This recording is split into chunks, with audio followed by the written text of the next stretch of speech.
اعوذ باللہ من الشیطان الرجیم بسم اللہ الرحمن الرحیم السلام علیکم ورحمۃ اللہ وبرکاتہ۔ ناظرین، جو کوئی بھی استغفار کو لازم پکڑ لے، اللہ تعالیٰ اس کے لیے ہر تنگی میں آسانی اور ہر غم سے دوری کا سامان پیدا فرماتا ہے، اور اسے ایسی ایسی جگہوں سے رزق نصیب فرماتا ہے کہ جہاں سے کبھی اس کو گمان ہی نہیں ہوا ہو۔ استغفار یا استغفر اللہ ایک بہت ہی محبوب ترین کلمہ ہے جو کہ اللہ رب العزت کی رحمت کو بہت قریب لاتا ہے اور انسان کے اعمال نامے کو ہلکا کرنے کے ساتھ ساتھ اسے بے شمار برکتوں اور فضیلتوں کا باعث بھی بنا دیتا ہے۔ یہ ایسا عمل ہے جس پر اللہ رب العزت نے اپنی عزت اور جلال کی قسم کھائی ہے۔ ناظرین، آج کی اس ویڈیو میں آپ کو قرآن و حدیث کے حوالہ جات سے بتائیں گے اور ورد کی کس قدر تاکید بیان کی گئی ہے، یہ ایک چھوٹا سا کلمہ کتنا جادوئی اثر رکھتا ہے، اور اس سے بھی آپ کو آگاہ کریں گے کہ یہ چھوٹا سا کلمہ کتنا جادوئی اثر رکھتا ہے۔ آپ سے گزارش ہے کہ ویڈیو کو آخر تک بس دیکھیے گا۔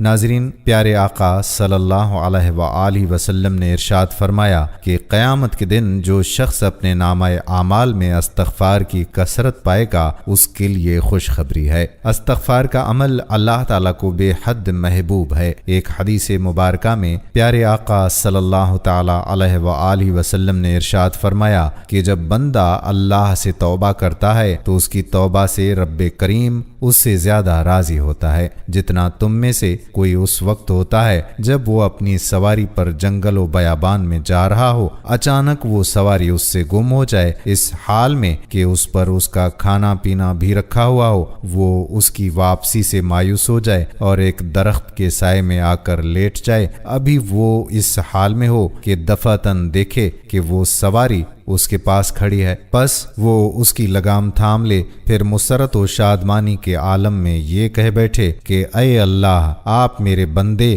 اور میں آپ کا رب، یعنی خوشی کے باعث غلط جملہ بولتے۔ حضور صلی اللہ علیہ وآلہ وسلم نے اپنے مبارک عمل سے بھی امت کو استغفار کی طرف متوجہ فرمایا ہے۔ ایک حدیث نبوی صلی اللہ علیہ وآلہ وسلم میں ارشاد ہے، اے لوگو، اللہ کے سامنے توبہ کرو، بے شک میں بھی دن میں 100 مرتبہ توبہ کرتا ہوں۔ حضرت عبداللہ بن عمر رضی اللہ تعالی عنہ فرماتے ہیں کہ ہم ایک مجلس میں آپ صلی اللہ علیہ وآلہ وسلم سے 100 مرتبہ استغفار کا یہ پڑھنا شمار کیا کرتے تھے۔ بعض لوگ یہ کہتے سنائی دیتے ہیں کہ ہم توبہ کے باوجود گناہوں سے باز آ نہیں رہے، تو پھر ایسی توبہ کا بھلا کیا فائدہ، ایسے استغفار کا ہمیں کیا فائدہ؟ حضرت محمد صلی اللہ علیہ وآلہ وسلم کا ارشاد ہے کہ جو شخص استغفار کرتا رہے اسے گناہ پر اصرار کرنے والا نہیں سمجھا جائے گا، اگرچہ دن میں 70 مرتبہ وہ اس گناہ کا ارتکاب کیوں نہ کرے۔ ناظرین، ذکر کردہ حدیث مبارکہ کی تشریح میں علماء کرام فرماتے ہیں کہ گناہ پر اصرار کرنے والا وہ ہے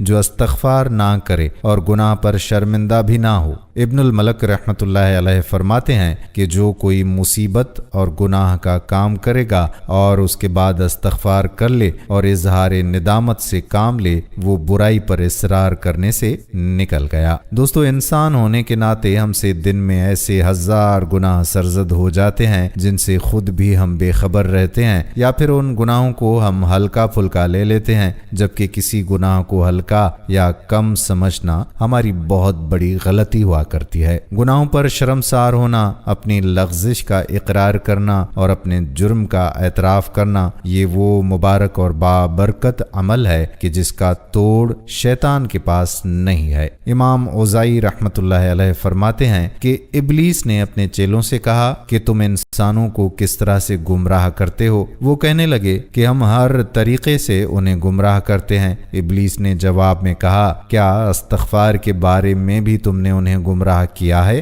یہ سن کر شیطانوں نے جواباً کہا کہ استغفار تو وہ عمل ہے جو توحید باری تعالیٰ کے ساتھ جڑا ہے، اس پر ہمارا زور بھلا کیسے چل سکتا ہے؟ ابلیس نے کہا، میں انسانوں کے درمیان ایسی چیز پھیلاؤں گا جس پر انہیں استغفار کرنے کی نوبت ہی نہیں آئے گی۔ امام امام اوزائی رحمۃ اللہ علیہ فرماتے ہیں کہ شیطان نے انسانوں میں خواہشات اور تمناؤں کو پھیلا دیا جسے کوئی گناہ نہیں سمجھتا اور اس پر استغفار بھی نہیں کرتا۔ حضرت ابو سعید خدری رضی اللہ تعالی عنہ کی روایت ہے کہ پیارے آقا سرور دو عالم خاتم النبیین صلی اللہ تعالی علیہ وآلہ وسلم نے ارشاد فرمایا، بے شک شیطان نے حق تعالی سے کہا کہ اے میرے رب، تیری عزت کی قسم، میں ہمیشہ تیرے بندوں کو گمراہ کرتا رہوں گا جب تک ان کی روحیں ان کے جسموں میں موجود رہیں گی۔ جواب میں اللہ رب العالمین نے ارشاد فرمایا، میری عزت کی قسم،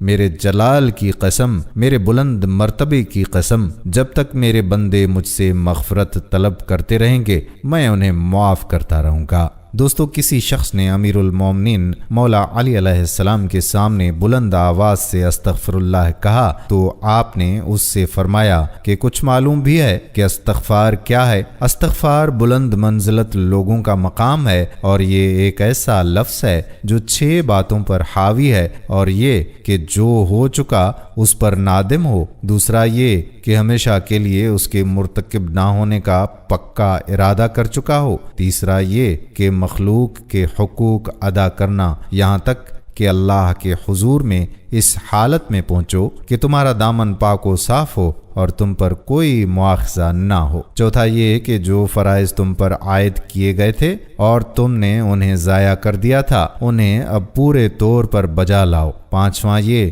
کہ جو گوشت حرام سے نشو نما پاتا رہا ہے، اسر رہا ہے، اس کو غم و اندوہ سے پگھلاؤ یہاں تک کہ کھال کو ہڈیوں سے ملا دو کہ پھر سے ان دونوں کے درمیان نیا گوشت پیدا ہو، اور چھٹا یہ کہ اپنے جسم کو اطاعت کے رنج سے آشنا کرو جس طرح اسے گناہ کی شیرنی سے لذت اندوز کیا ہے، اور پھر کہو استغفر اللہ۔ اس فرمان سے ناظرین یہ مطلب ہرگز نہیں لیا جائے گا کہ استغفار نہیں پڑھنا چاہیے یا بلند آواز میں استغفار پڑھنے میں کوئی برائی ہے، بلکہ یہ فرمان استغفار اور استغفر اللہ پڑھنے والے کا صحیح مقام پہچاننے اور اپنے قول میں صادق ہونے کا تقاضا کرتا ہے۔ اس فرمان میں اس جانب اشارہ ہے کہ استغفار ایک ایسا عمل ہے جس پر وعدہ خداوندی ہے کہ امت عذاب سے محفوظ رہے گی۔ آج جو ہم طرح طرح کے عذابات کا شکار ہو رہے ہیں اس کی وجہ یہی ہے کہ ہم اللہ رب العزت سے سچے دل سے معافی نہیں مانگتے اور استغفار نہیں کیا کرتے، کیونکہ اگر ہم گناہوں کے بعد سچے دل سے استغفار کرتے رہتے تو ہم اس طرح کے پریشان کن حالات سے کبھی بھی دوچار نہ ہوا کرتے، کیونکہ قرآن مجید فرقان حمید میں ارشاد باری تعالی ہے، اور اللہ تعالی ہرگز نہ عذاب کرتا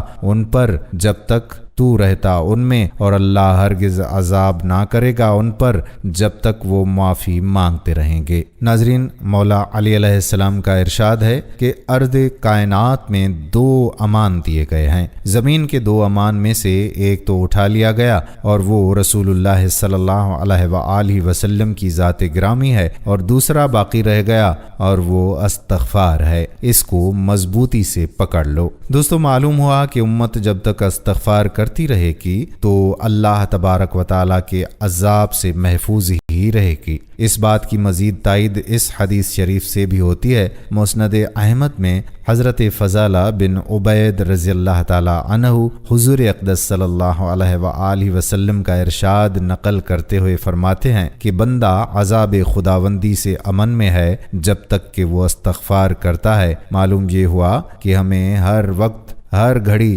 استغفار یعنی گناہوں سے معافی مانگتے رہنا چاہیے۔ حضرت بکر بن عبداللہ المازنی جو اپنے وقت کے فقیہ اور ابتدائی تابعین میں سے تھے، وہ کہیں راستے میں جا رہے تھے، ان کے آگے آگے ایک لکڑہارا بھی چل رہا تھا اور وہ یہ کہہ رہا تھا الحمدللہ استغفر اللہ، تو حضرت بکر بن عبداللہ نے ان سے کہا کہ کیا تو اس کے علاوہ اور بھی کوئی دوسری چیز نہیں جانتا؟ لکڑہارے قارئ نے کہا کہ کیوں نہیں، میں حافظ قرآن ہوں اور بہت ساری باتیں جانتا بھی ہوں، لیکن انسان گناہ اور فضل و انعام کے مابین ادھر ادھر رخ بدلتا رہتا ہے، اس لیے میں اللہ تعالیٰ سے اپنے گناہوں کی بخشش مانگتا ہوں اور اس کے فضل و انعام کے لیے اس کا شکر اور تعریف بجا لاتا ہوں۔ تو بکر بن عبداللہ نے کہا کہ بکر نادان رہا، لکڑہارا حقیقت کو پا گیا۔ ناظرین، استغفار ایک بہت ہی بڑی عبادت ہے جس کا شرف اللہ رب العزت نے اپنے بندوں کو عطا کیا ہوا ہے۔ اللہ تعالیٰ کے نبی حضرت محمد مصطفیٰ احمد مجتبیٰ صلی اللہ تعالیٰ علیہ وآلہ وسلم نے خود اپنے اوپر استغفار کو لازم کر رکھا تھا، تو پھر دیگر مسلمانوں کا کیا حال ہوگا؟ استغفار کرنے والوں کو اللہ کی محبت ملتی ہے اور اللہ مغفرت مانگنے والوں کو اور استغفار کرنے والوں پر بڑا ہی کرم فرماتا ہے۔ استغفار کے معنی مغفرت کی طلب کے ہیں اور مغفرت کے معنی گناہوں کی پردہ پوشی اور ان کے شر سے بچاؤ ہے۔ بندہ اللہ سے استغفار کرتا ہے کہ اللہ دنیا میں اس کے گناہ پر پردہ ڈال دے اور اس کا گناہ اس کی فضیحت کا سبب نہ بنے، اور آخرت میں بھی اس کو ظاہر نہ کرے اور اپنی رحمت اور عفو و درگزر سے اس کا گناہ معاف فرما دے۔